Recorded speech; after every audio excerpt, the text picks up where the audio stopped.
妈，正晒的。新悦乐购物嘛，是这个吧？是的。要不现在你去看挖苦苦，把最要紧的给办了。先看挖苦苦。你跟妈妈和好了吗？还可以吧，经过今天过这个母亲节，这个感觉缓和了不少。你想要哪个？我想要那个。那这个你再挑一个了。这不挑，差不多再来买。没事儿，就开心就对了。今天来买一箱啊。啊，那有谁的钱呀？啊，你管谁的钱吧，你买就是。扫不扫来，没事，猜不出来再去买。跟我那一模一样的，家里有一个一模一样的。我再去给你挑一个是吧？你别急。经过昨天那件事，我确实反思了，我认真反思了。我要抑制我自己的脾气，有时候就是确实说话就是带着教训人的口气。你这个喜不喜欢？我看见这个小绿花挺好的，行吧？嗯。你还记得我送你第一份礼物是什么吗？织的那个围巾，哎呦，妈那针脚，真是织的太好。不是，你就问你感不感动？当时都哭了。老感动了。然后就接着就给我扔了，不带，气死我！因为实在是带不出门了。你还记得我在卡片上写什么字吗？是不是老感动了？老感动了。你小时候，你妈妈带你逛过街去买衣服？她经常带我去。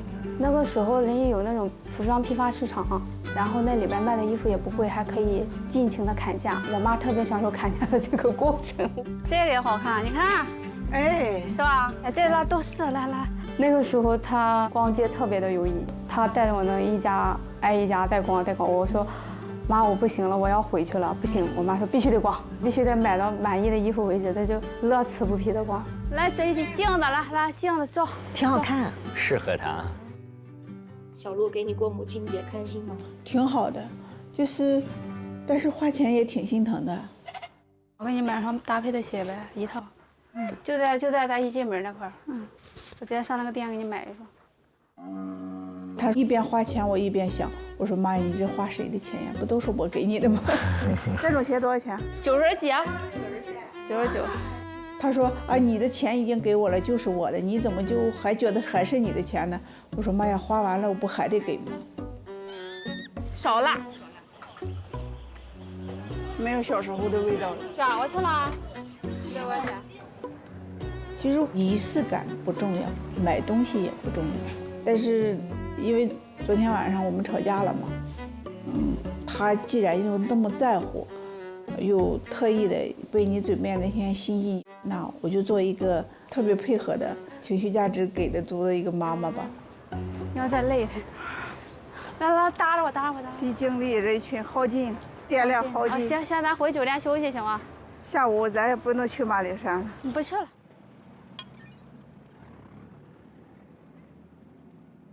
你想干什么呢？你想想你喜欢干什么？你不能给社会脱节呀。我看明天几点去？几点去？啊？熬不住了，我都想回去躺床上。行，回家躺你床上。你看，你说你在家躺着就对着天花板，带你出来你熬不住了。要不你接下来给我上上海，给我当几天助理试试啥滋味？陪着我跑开放麦。给我订机票、订酒店，给西单那边对接，从女儿当成我员工，当成我助理，行不行？啊？让女儿当助理是为了改善你们俩的关系吗？当然了，也是锻炼她啊！我也想把她带在身边，我也想让她看看妈妈有多辛苦。我来订盲盒的呢。助理的事还没拉完呢。啊？助理的事还没拉完。去，没了。去不是？啊，去你当那个助理，你得约法三章，你不能随便给我发脾气，你得听我发脾气。哈哈哈！当我助理，那这样咱改善不了关系。你准备好当妈妈的助理了吗？有点忐忑，没干过。我妈给我提醒了3点。第一点是什么？不要发脾气。不对，我发脾气，情绪稳定。见人要有礼貌，还有一点最重要的，我要是累的受不了了，你得帮我争取点休息时间。你说不行了，不行，房主任累，要高血压，要犯了，要倒下了，得让休息一会儿。你知道助理的基本工作有哪些吗？对跑开放麦的那个时间报名，把那个行程时间记好在备忘录里，然后订那个去上海的机票、酒店，包括中间有个改稿会嘛，12号，然后对接一下具体的行程呀、内容啊。我现在了解就这么多。那你觉得自己可以胜任这份工作吗？没办法呀，担子落到我身上了呀。领导交给我任务，办不好也得硬扛，必须得办好，表一表决心。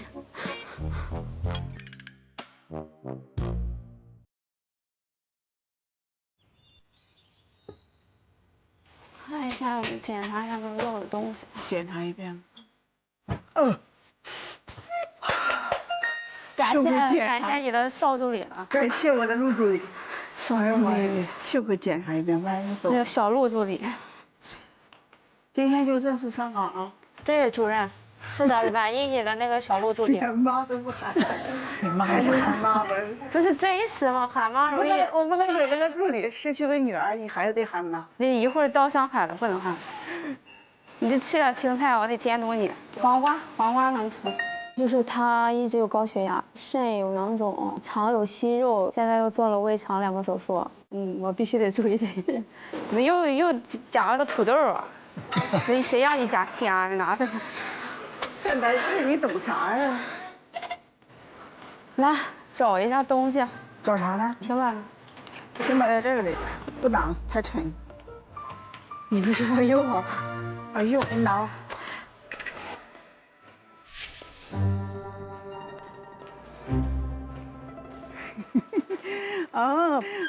别生气嘛。是一文人。你现在是助理，一文人就要接受一个反复无常的老板。太一文，老板对员工不这样。哪个老板不这样呀？老板不会抱人的。哪个老板都是这样。这个工作嘛，我觉得对他挺适合的，因为他心细。你上飞机冷，你确定不上外套？拿个外套吧。他的每个细节呀，他都会提前的想到。那你觉得做你的助理，他能坚持多久呢？不知道，要慢慢来，看他耐力。我先给你问问申请轮椅啊。申请吧。来，轮椅来了，你先坐上。他那个膝盖有积液，走不动，根本走不动，太长时间都强撑着走的。妈，跑一下，小胖撑过登机。累不累？减肥。好贴心。感觉你已经是助理的工作了。我妈说了，要不满意随时把我开除。她有这个随时任意处置这个助理的这个权利，都是她说了算，还不能再对她就是那么随意了，以女儿的身份。你做的好好啊。他妈真的需要一个助理。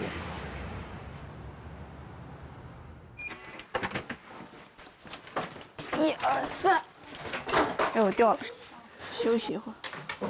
这么一个房间呀。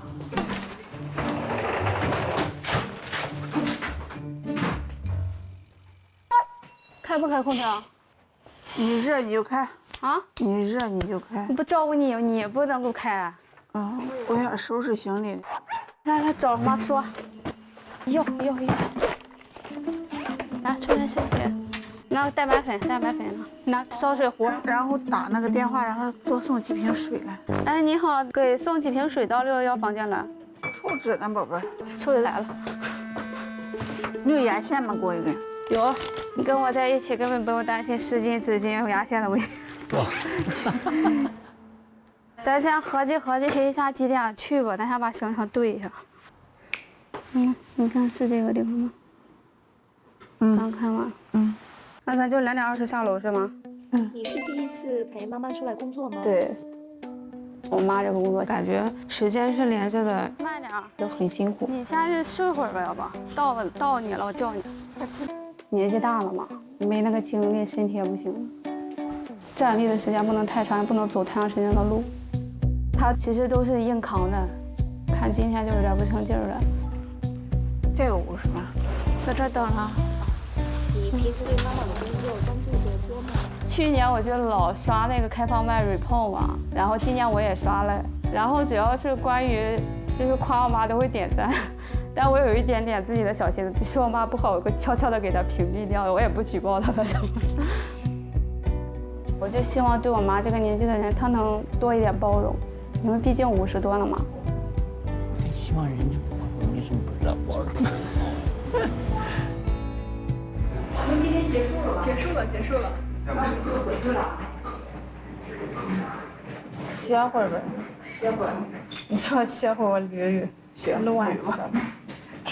这工作这是新手上路这，哎呀妈呀，这还规划图来了。还陪我歇会儿。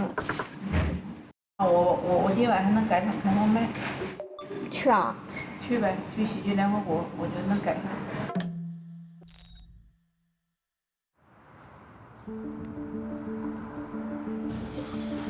回去以后，大家都说房主任去上海办去证。上开放麦是在为喜单做准备，需要在开放麦上测试哪些段子好笑，摸清不同观众的笑点，可以及时对自己的稿子进行调整。过来吃顿饭，我看看能不能赶上一场。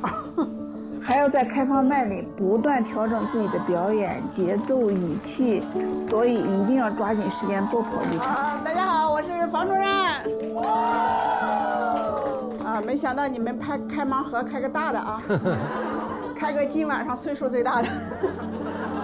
休息会让我特别焦虑，我感觉所有的别人都在赶超我。今年压力上还好，最困难的就是体力上还是赶不上。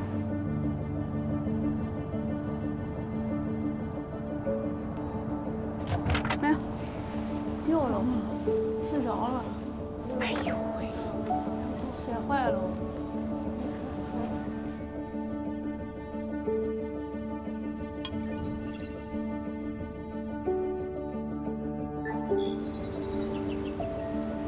让我们掌声欢迎房主任，欢迎他。大家好，我是房主任。这什么原因让你来，就是去搞脱口秀的呢？就是跟我老板的互动嘛，那个视频火了嘛。姐姐，您是做什么职业的呀？我是我们村的那个信息中心的主任。都有什么信息呢？这是谁家的那个闺女呀？我城里2年了没回来。很多人也不了解，说一个农村大妈经济那么紧张，为什么要去看脱口秀？其实真正的原因你知道是什么吗？真正的原因就是22年底吧，我发了5天高烧，我前夫一下不照顾。到后来我实在是不行了，我拿手机我给他发信息，我说你赶紧回来给我送到医院。他回了我一句话，说我提的货还没卖完，我得卖货。我要送你去医院，货就会烂了。我说我快死了，就那样，没回来。我最后给我哥发的信息，我哥给他打的电话，说你抓紧的，他要出事了，我不会饶了你的。他才回来把我送到医院，一送到医院，医生问说为什么到现在才来？我说不是拖就过去了。他说有多少人拖真过去了吗？说你怎么敢拖到这样呢？就是给死神擦了个肩嘛。我就是那时候觉得生命太无常了，所以说当我老板正好3月份巡演到临沂的时候，我说我听了他大概快过10年的节目了，我说万一错过了，也许我们这辈子就错过了，再也可见不到他了。我说那就买一张票去看看他。你们都奔着谁来的？今天全是奔着房主任来的。没有，这是我们的一个开场的程序。后来你怎么就下定决心呢？就是后来好多人都说从那个视频里你确实是有说脱口秀的天赋的，说你就去试试呗。我说那得多少钱呀？家里又没有钱，但是他没提钱，也没培训课的费用的事儿。他就给我拉一个群，拉他的小助理嘛，说你给大姐订票、订飞机票、订酒店。我心里想啊，都是免费的，你咋不早说？你咋早说？我不当时就其他人也是免费的吗？没有，我可能是所有的里边唯一一个免费的。就是命运也可能就把我推到那儿了。老妈，走了，车来了。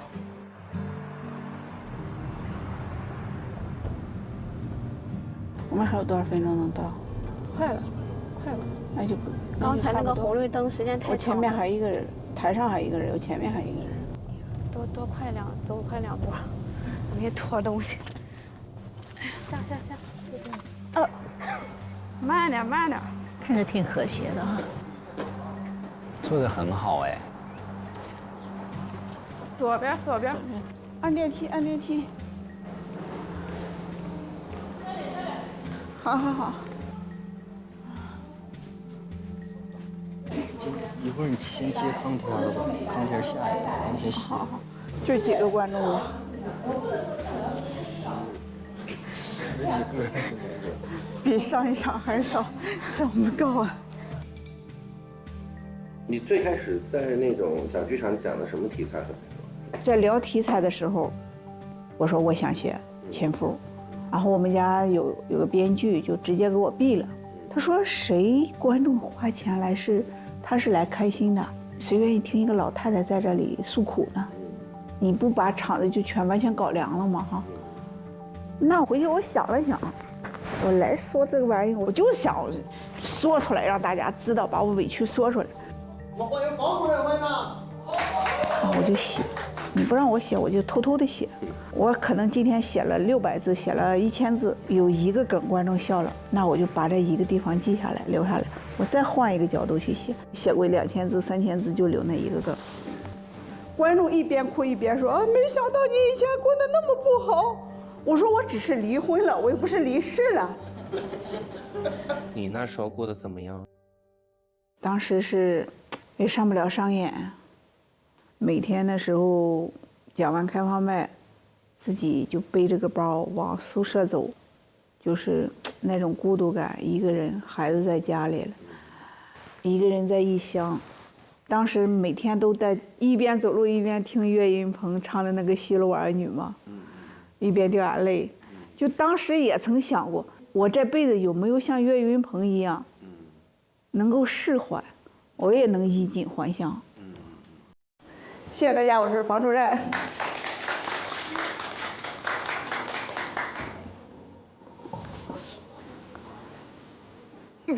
累瘸了，这不服人家的吗？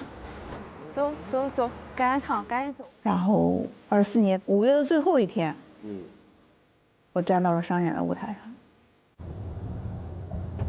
你怎么淌汗了呢？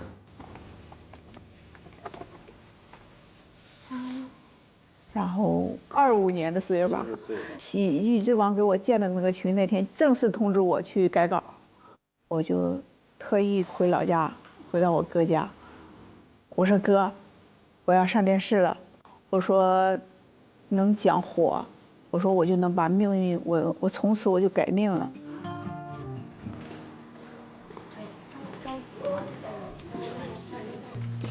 你不问我妈吗？你下一个上吗？过来。就是当年高考分数最高的。问你了，需不需要下一个上？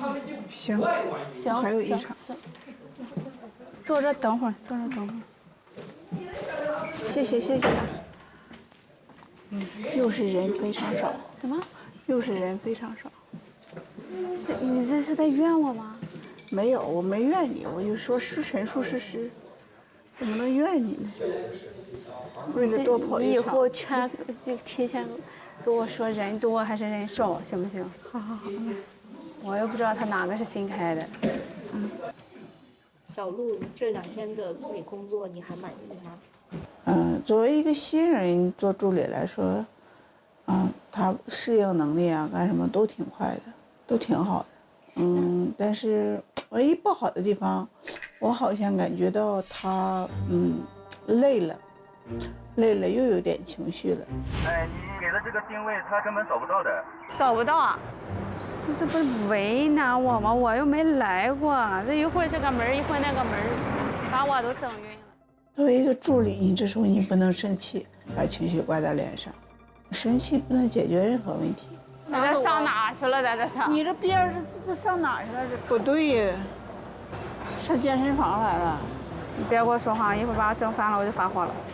好吧，闭嘴。可能他没有对老板的那种，就是边界和敬畏心，可能还是太随意了。干嘛？给我啊？给你，我要上场。但是他也坚持下来了。几个人里边吧？10几个人。你们看这么亮吗？那毕竟他没有经历过这种工作嘛，也没有跟过，所以我还觉得他能坚持下来还不错。小鹿每一个环节他都考虑到。我知道我会做事儿去，这些一个环节不能少。把时间、路线呀都规划好，很多事情他必须得确认了以后，他才会放心。哎，师傅，我昨天问你那个路线行不行？你这个安排是没有问题的，如果我这个是吧？时间的话，对。不会的，他也愿意学。谢谢大家，我是房主任。怎么样？这场人少，效果还可以，是吗？我祈祷下一个能人多一点，再讲麻了。糖味儿吧。我的地吧。躺下。走了，到我调后面去了。调到哪了？原来是在前面，现在调到最后边去了。睡会儿吧。到了我叫你。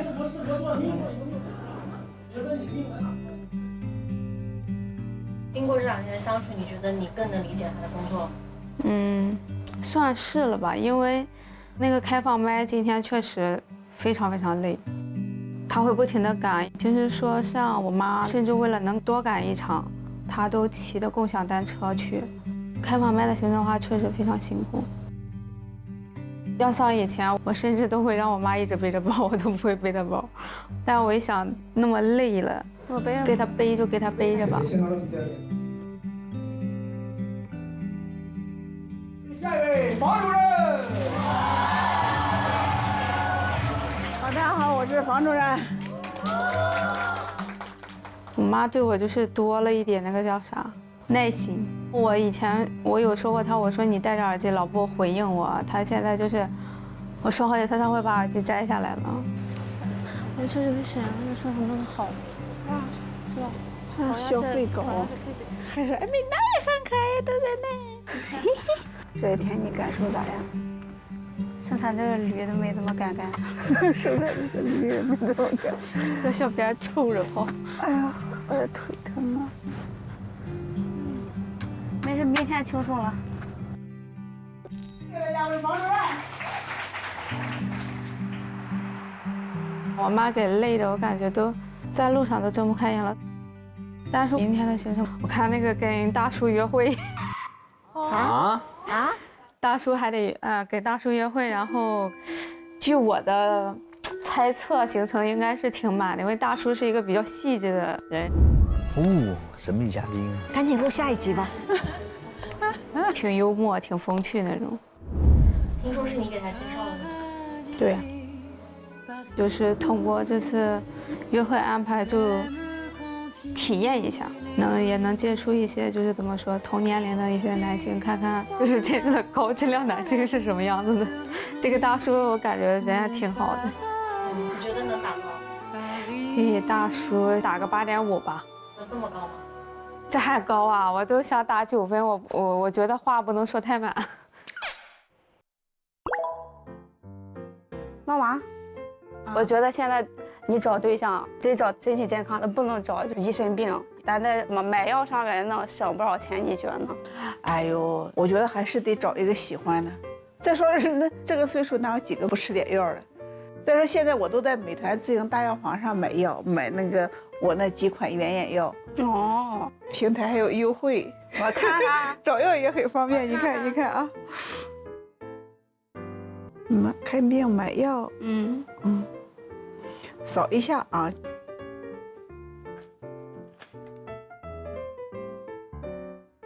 你看扫一下药盒就能找到同款原眼药，你看，哇，都是同款，各种都有哎。对，太方便了。就每个月光省下来的钱都够吃一顿饭的了。那还能多增加点约会费用，多好！这是一举两得。哦，好期待！看房主任谈恋爱是吧？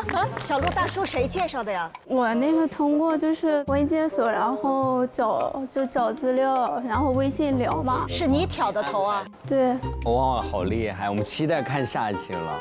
我还以为串戏了，看到徐梦桃他们家辛迪的妈妈相亲的部分了，对不对？好了，首先来问一下小鹿哈，妈妈变老板这种感觉有没有不一样？就是我感觉，就是不能随便对老板发脾气。你给自己当助理这几天打多少分？85。就我妈刚才说了嘛，说我还是会带点情绪，这一点是不好的。反正他这个助理给我，我马上就给他开了。为啥呢？这个人在一起啊，不能看脸子，你知道吧？互相，老板也不应该给员工脸子，员工也不该。但我觉得他们反倒在一起工作相处的挺好的。对，我这次首先惊喜小鹿哈，惊喜在你比上几期你变成了另外一个人了。其实你有潜力，你最后又露馅了，你又受不了了。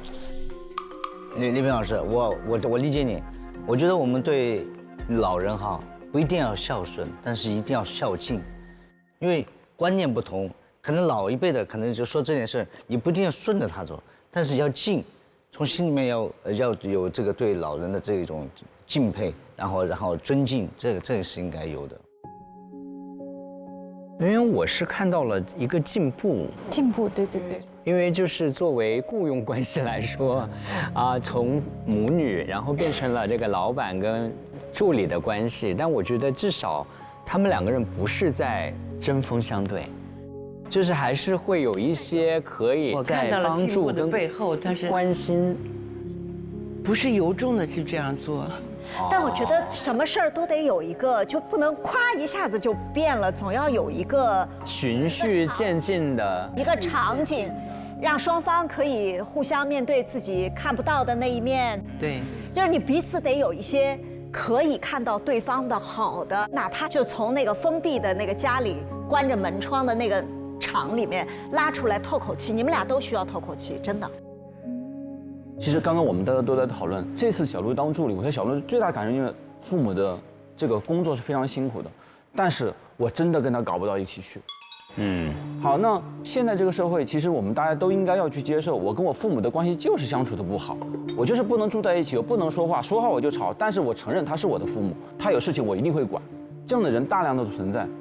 也要接受这一点，也要接受这一点。好，那我如何用我子女的身份去重新去跟他去相处？我认为这件事情是要重新思考的，因为现在房主任他的生活圈层和工作圈层和小鹿现在所的其实已经不一样了。包括你看房主任有时候说的很多话，对他提的要求，我认为其实是在小鹿面前是没有认知的。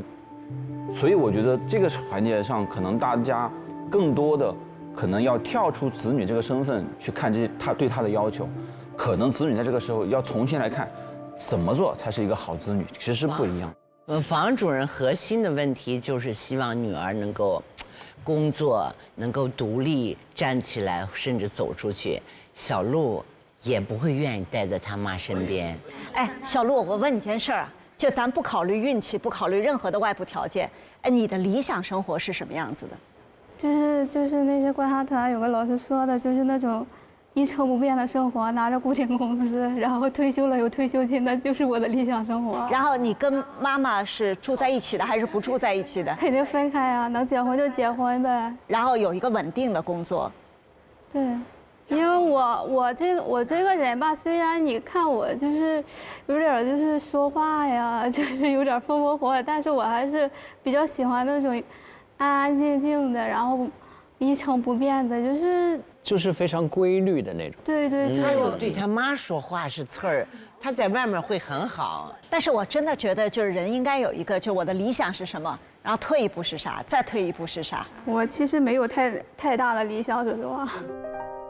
最后跟现实妥协是啥？最后做了妈妈的助理。你看他吓的，倒吸一口凉气。好难呀！我觉得你需要透口气，真的，就是因为你的生活我们看起来挺窒息的。你需要出来接触点不同的人呐，也经历点不同的事儿。你想一下，其实你妈原来的生活也很窒息，她要是不买那张票，不跟她老板有那一场对话呢，她可能就没找到她能够落脚的一个可能性。她可能之前的生活，我感觉最开心的就是侍弄她那些买的那种花草，就是养个小葱啊，是养鸡也养鹅，那就是她的安全岛。对对对，她说她很喜欢这些事情。我相信就是确实全玲姐说的也很对啊，就是你希望的是稳定的生活，恰好现在的状况却是无论从哪个角度来说，它都是煎熬或者是很复杂的一种心情，恰好是你最不喜欢的这种状态。既然这么跟妈妈相处不来，不能同处一室，那你就咬咬牙出去嘛。有，我跟我妈说，等7月份，我想7月底我过生日嘛。然后我妈说你什么？你还要等你过生日才要去找工作？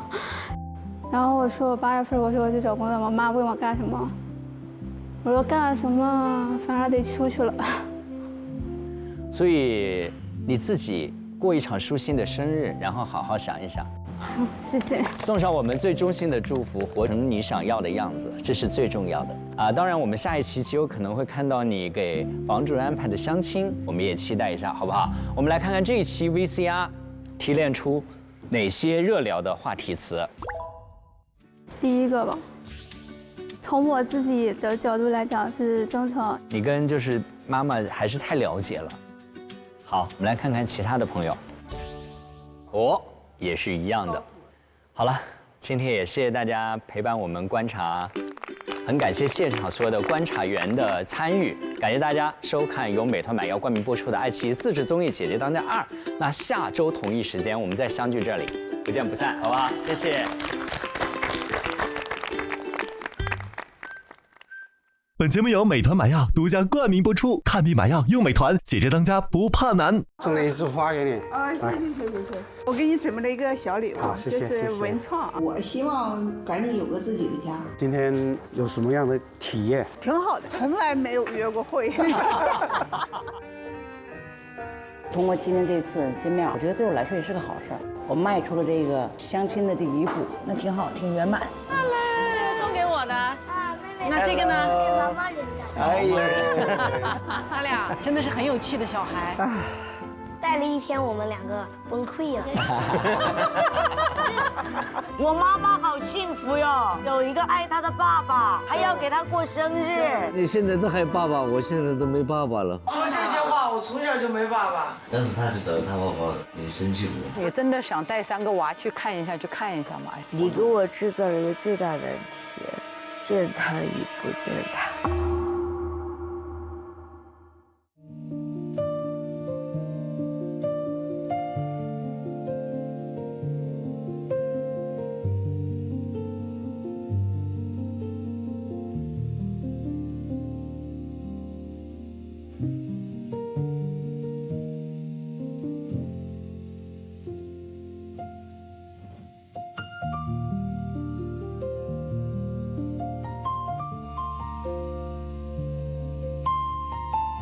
电视看爱奇艺就用奇异果 TV， 享真奇映画 Max 高品质视听。海外用户下载爱奇艺国际版，多语言字幕，更多独家内容抢先看。来爱奇艺投稿《姐姐当家2》2创视频，赢现金奖励，解锁100种追踪方式，你的私人定制尽在爱奇艺综艺。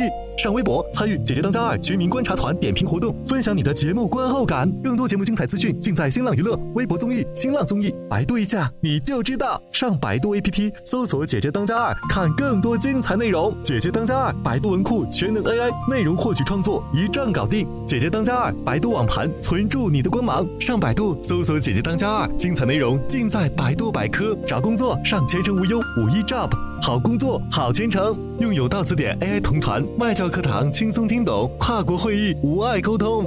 感谢独家社交媒体平台微博，感谢首席合作媒体新浪娱乐、微博娱乐、微博综艺、新浪综艺，感谢百度 APP、百度娱乐、新浪新闻、百度百科、百度文库、百度网盘、前程无忧、网易有道词典、大悦城、DR 珠宝、智娱、成果娱乐、环球在线、影视聚焦、咸鸭蛋生活、炉火娱乐、异样飞行、扬子巷、猫扑娱乐、环泰娱乐、小白娱乐对节目的大力支持。爱